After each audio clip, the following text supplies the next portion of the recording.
An apple a day keeps the doctor away. Welcome to లక్ష్మితో సరదాగా. ఎలా ఉన్నారు అందరూ? ఇవాళ మనం యాపిల్ సాస్ రెసిపీ చూసేద్దాం.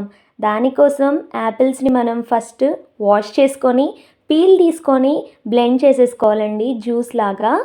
నెక్స్ట్ నేను ఇక్కడ షుగర్ యాడ్ చేయట్లేదు, హెల్తీ వర్షన్ కదా, డేట్స్ యాడ్ చేస్తున్నాను. సీడ్లెస్ డేట్స్ తీసుకుని వాటిని చాప్ చేసి పెట్టేసుకుందాము. నెక్స్ట్ దాల్చిన చెక్క చిన్న పీస్ యాడ్ చేసుకుందాము. ఇలా జ్యూస్ చేసి పెట్టుకున్నానండి. దాన్ని నేను సాస్ ప్యాన్లో యాడ్ చేసుకొని కాన్స్టెంట్గా వాటర్ అంతా పోయేంత వరకు తిప్పుతూ కలుపుతూ ఉండాలండి. కొంచెం దాల్చిన చెక్క మనం దీంట్లో యాడ్ చేసేసుకుందాము. కంటిన్యూస్గా కలపకపోతే కిందన అంటుకుపోతుందండి, అంటుకుపోయి మాడిపోతుంది.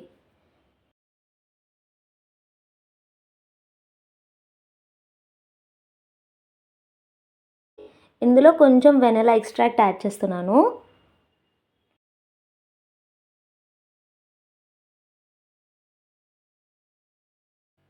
డేట్స్ చాప్ చేసి వేసుకుంటున్నాను. అక్కడక్కడ సాస్లో తగులుతూ ఉంటే చాలా బాగుంటుంది టేస్ట్ అయితే. సో నేను చాప్ చేసుకొని యాడ్ చేసుకుంటున్నాను. మీ ప్రిఫరెన్స్ బట్టి మీరు యాడ్ చేసుకోవచ్చు.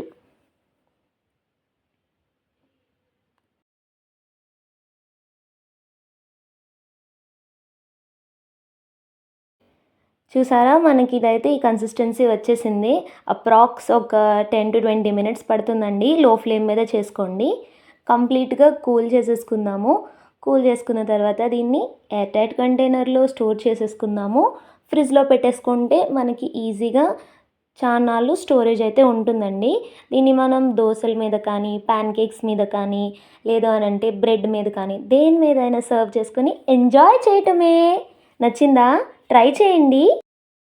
Thanks for watching. బాయ్.